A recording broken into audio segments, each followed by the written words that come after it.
guys, it's Lynn again. Welcome back to my channel. In this video today, I would like to share with you 8 lessons that I've just gathered from a very interesting book called 4,000 Weeks, written by Burkeman. If you have watched my videos before, you know that I am taking a gap year from working full time, and here in this time I would like to cover how to pursue a meaningful life.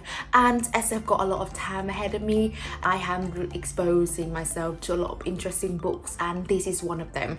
The concept of 4,000 weeks recommended by Oliver is that what's an average lifespan for someone who can live until they are 80. I don't think with my genetic genes that I've got in my family I will manage to live fully until I'm 80, but yes, I mean, for me, life, if well lived, is long enough. I don't need to pursue a long like ahead of me. I just need to make sure, recognizing that we have a finite amount of time here on earth in this lifetime, and you need to make the most out of it. We are probably at the end of the pandemic. We are at the beginning of a new chapter, of a new beginning, a new normal that we are facing. Please let's not rush into going back to the normal life that we have of just focusing, working busy every single day so that we earn a living, so that we get trapped in that consumerism lifestyle, that we forget to take a slow approach to question our existence, to question that how did we utilize the time that we have? Can we do something else to make it better? I hope that these 8 lessons that I've gathered from this book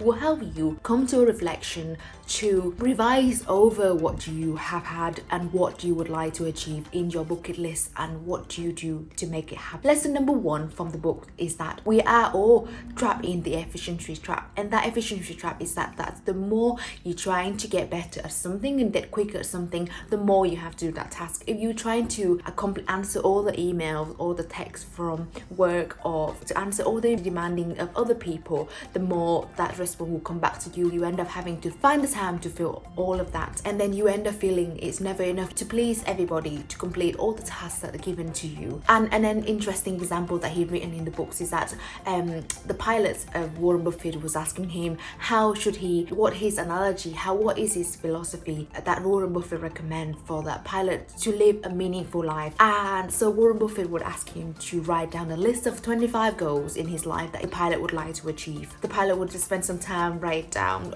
25 goals that he would like to achieve, and give it out to Warren Buffett. And he would say the next question that Warren asked the pilot is that 5 most important goals that you would like to achieve in these 25 goals that you've got for yourself. And then again he prioritized it, and the pilot selected 5 goals. The last point was that Warren Buffett would tell him to just ignore goals number 6 to 25, because those are not essential goals. That's goal that you need to prioritize, the goal that you really important for you to just focusing, because life is short. Just accept the fact that you would never be able to achieve all of these goals, so just prioritize it and focusing on what really important. Learn to say no. You're not going to be able to do everything, so just choose your time wisely and aim to face the reality that we're never going to achieve our work-life balance. That's a fact that at one moment in time you always have to sacrifice something. If you pursue your career, then your family had to be put aside because there's limited amount of energy and time in a day, and how to optimize the efficiency trap. So Oliver suggested us that in order to get out of that efficiency trap, you have to have 2 to-do lists. You have to have an open list and a closed list. An open list is when you can just write down as many tasks you need to do or hoping to do, and then a closed list is that from that open list that you have, you would be select 5 to 10 things in your closed list that you would like to achieve, and you are not going to add anything else into that 5 to 10 tasks that you are doing unless you had completed one. So you can only add one thing from your open list into your closed after you have completed it. And another thing that you can try is that having a third list, when the list that requiring the approval or the recognition or the feedback from a third party, and you will not be able to move the progress until a third party will give you the go ahead. So you can put that aside, move on a task from the open list into your closed list, and keep moving it that way. Lesson number 2 from 4,000 Weeks is that it's giving me the recognition that social media is changing us. It's changing us to the facts that we are collecting all the facts and all the data based on social media, that or the amount of time that we're on Twitter or Instagram or Facebook, there's discussion from our peers and discussions or sharing on our social media, and we we might be thinking that those social media are free to use, but actually they are not free. They're not free because they're taking up your limited time and energy. They are not free because somebody else out there are collecting all the data, tracking the amount of time that you spend on certain topic, and then sell your information to other companies so they can make a profit from it. So having a wake-up call to recognizing that you have a limited time. So do you just want to spend time browsing on social media, or you would like to focusing on something else better? A strategy that Oliver suggested us to overcome that is that we should use the certain tools that only support us to do one single task at hand. So if you have your physical copy books, or you have your Kindle, if you would like to read more instead of using your phone, that have other like unnecessary apps that's available, or using your laptop to do your work, that the laptop doesn't have any of the apps that's available for you, to just embrace a moment of boredom and you go straight into the infinity pool, those social media. The endless amount of information is readily available there to bombard your brain, and you will not be able to fulfill anything else. As our brain are so easily distracted nowadays, you could just quickly click on it and you just wake up and think, actually you have spent half an hour of your time scrolling on social media. Lesson number 3 is that you should only focusing on one single big project at a single moment, and you need to train your brain to get used to face with the anxiety of not being able to make a start on everything that we are setting ourselves into. And another weakness of us is that we haven't been able to say no, and we end up accepting everything or extra tasks that you are given from work, from your family, or that commitment, and then we make ourselves feel better by making a start on everything, and then we end up having to divide our precious time to complete all that task, and you never get to do what you needed to do, and the anxieties keep adding in because you're providing a work that haven't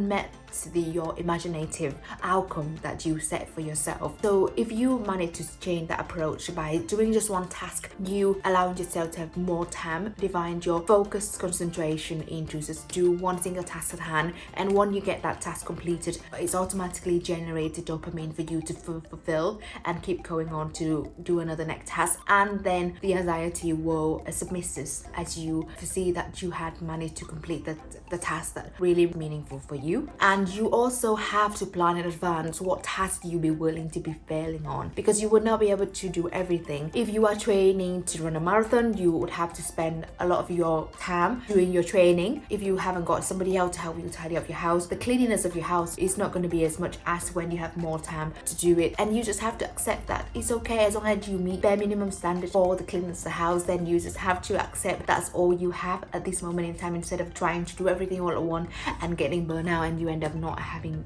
anything at all. Lesson number 4 from 4,000 Weeks books is that you need to plan in advance what you would like to do with the precious free time that you have. And I think I mentioned this concept in the deep workbook before, when you, instead of just feel like waiting to the moment when you have any spare time at the weekend or in the evening when everything else is done, you might wait until the moment when you feel like it and then you do it. But actually you should plan it out so that you don't have to waste that precious energy to sit and decide what you need to do in that moment, but rather you just get to dive straight into whatever you needed to do, because these are activities you would like to fulfill, and stick with it. And that's why it's really interesting that people actually feel happier at work, because when you're at work you have a selected routine and you will feel your productivity improve, while if you're at home and if you're not planning your free time effectively, you end up just wasting it, and at the end of the day you feel anxious, or you feel regret or feel guilty that you haven't managed to spend your free time wisely. Lesson number 5 is that you should all have a completed task in front of you so that you can write down whatever small wins that you have throughout the day.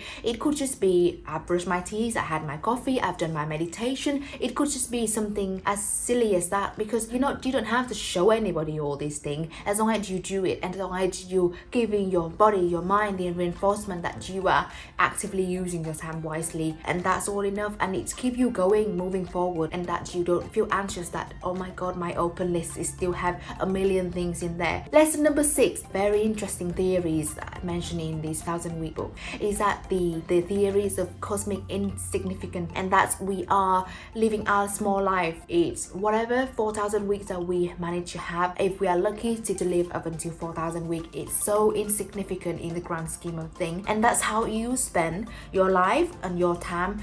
It doesn't really matter in the long run for the universe whether you spend it sleeping or whether you spend time helping someone or stressing out in your little small bubble. It doesn't really matter. No one really cares whether you're wasting it or you're making the most out of it. So you can just use that to free your mind from feeling the burden that you have to achieve something so extraordinary. You don't have to do that. You can just be free and do what you need to do with your limited time that you have, as long as you get to carry out the work that you really enjoy and you think that it would add extra value into the world, and that's enough. And he's giving us an example of a businesswoman, a very successful businesswoman, going on a business trip, and she was reading through a book, and the books helped her realize that she has been living in a life when she's just living into the moment. She no longer enjoy what she needed to do. She just do it because that might be the definition of success that everyone around her want her to do. And she had managed to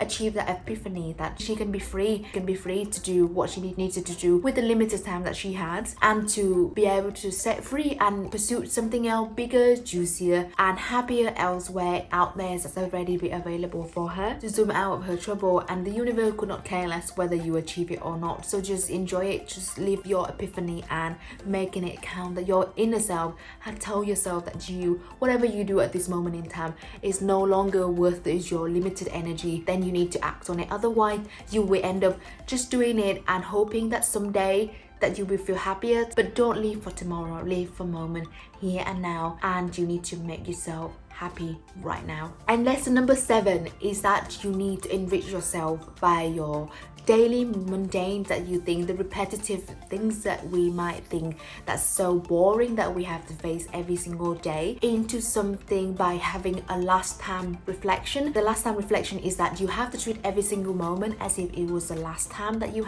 get to do it.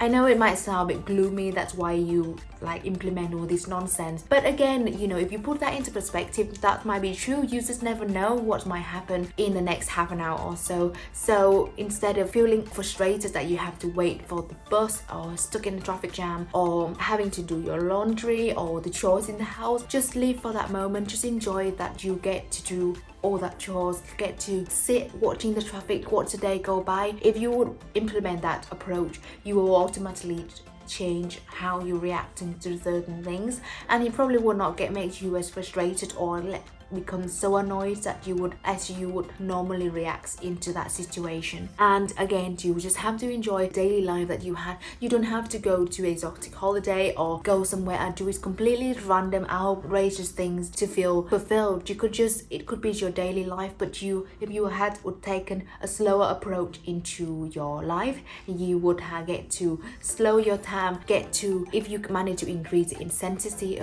into the tasks that you're doing, you will get the reward twice as much by the same amount of time that you have. Certain tasks that we can do to help us make the most of the time that we have here by implementing the tasks such as meditation, bird watching, or I Spy with your child, or going for unplanned walks to expand the nature. I guess we might be able to do that more when we was going through the pandemic, that we don't get to go traveling elsewhere. But actually sometimes implementing that slow approach into your life might actually make you feel happier, more fulfilled. And the last but not least lesson from these 4000 weeks is that something that I'm probably not really good at and I would like to implement, which is to practice doing nothing, to embrace boredom. And I think for me, it's with my personality, is that I do not want to waste any moment. I always feel like I can do something else really good with the time that I have here now, and I shouldn't just sit still and not doing anything. But actually, it's really important for us to put a full stop sometime, even just start with just 5 to 10 minutes of your day to just sit and do nothing. Actually, you're never not gonna do nothing anyway, because you still have to breathe. That's basic need that you have to. You don't have to feel in a hurry. worry, you don't have to feel stressed and anxious of what you need to do. And another concept is that you could be sitting in a 5-star restaurant and your mind might be wander off somewhere else completely different, and you would not be enjoying your moment, enjoying your company, the surrounding around you. Okay, so that's all from me today. That's all of the interesting lessons that I've gathered from the 4,000 Weeks book written by Oliver Burkeman. It's made me realize that what I've done with my productivity all this time is wrong, and why did I never feel fulfilled for completing all that to-do list, and will always feel anxious that I haven't made the most of the time that I have. And it's helping me realizing that actually I can take a slower approach into my life, and to accept that actually I can remove that burden, that I don't have to make a mark in this universe, I don't have to be something so significant. I could just be free and enjoy the time that I have here, remaining times in my 4,000 weeks that I have, to do something that I really enjoy, and to just focusing on the tasks that really matter to me, and accept that I will be failing at something and what that thing could be, and I don't have to just keep pursuing, I don't have to be winning at everything. For me, that is enough, and I hope you find it useful too. If you have learned just one thing from the video, please press the like button. If you haven't subscribed to my channel, please do so that it could support me to grow my channel, and I look forward to see you again in the next video. Take care, bye bye.